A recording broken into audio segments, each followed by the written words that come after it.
안녕하세요. 문성식 변호사입니다. 최근 내란 재판과 관련하여 변호사의 재판 진행 중 법정 태도와 관련하여 재판장이 감치를 명하고 변호사가 반발하는 등 소란스러운 일이 있었습니다. 오늘은 법원의 명령이나 재판 진행을 위반한 경우 벌어지는 감치 재판에 대하여 설명드리겠습니다. 감치 재판은 형사처벌과는 다른 개념으로 법원의 권위와 절차를 유지하기 위한 사법작용의 한 형태입니다. 즉, 감치는 법원의 결정이나 명령을 따르지 않거나 법정 질서를 현저하게 문란하게 한 사람에 대하여 법원이 일정 기간 구금하는 제재를 말합니다. 이런 감치는 형벌이 아니므로 전과가 남지 않지만 실제로 신체의 자유가 제한되므로 매우 중대한 처벌이라 볼 수 있습니다. 감치는 각 개별 법률에서 정하고 있습니다.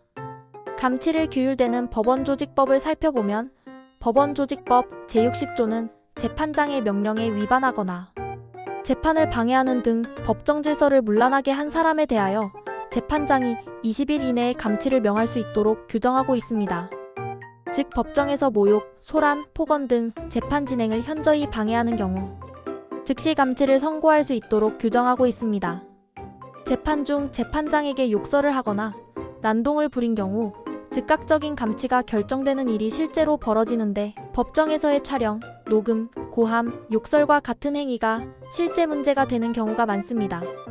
그런데 이런 감치 재판은 꼭 법정소란 같은 것 말고도 다른 사유로도 벌어질 수 있습니다. 예를 들어 가사사건에서도 감치 재판이 있는데 가사소송법 제68조와 제70조는 재판상의 의무를 반복적으로 불이행하는 경우 법원에서 감치를 명할 수 있도록 하고 있습니다.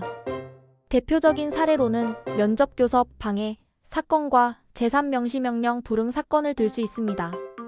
즉, 이혼을 하면 아이를 키우지 않는 일방이 자녀를 만날 수 있는 권리를 면접교섭권이라고 합니다. 그런데 아이를 키우고 있는 양육자가 상대방의 면접교섭을 반복적으로 방해하는 경우 가정법원은 먼저 아이들을 만나게 하라는 이행명령을 내리게 됩니다. 그런데도 불구하고 아이들을 못 만나게 하면 과태료를 부과하는데 과태료 부과 후에도 불이행할 경우 최대 30일간 감치 처분을 받게 됩니다. 또한 가사소송법 제73조는 제3명시명령을 받은 사람이 정당한 이유 없이 출석하지 않거나 허위의 재산 목록을 제출한 경우 감치를 명할 수 있도록 하고 있습니다. 채권채무 관계가 얽힌 가사사건에서 재산 정보 은폐가 심각한 분쟁을 초래하는 것을 방지하기 위한 규정입니다.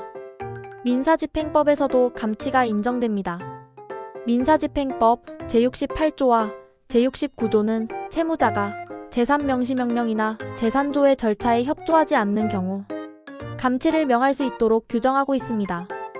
쉽게 설명드리면 민사재판에서 이긴 후 채무자의 재산을 압류하려고 해도 어떤 재산이 있는지 모르는 경우가 있습니다.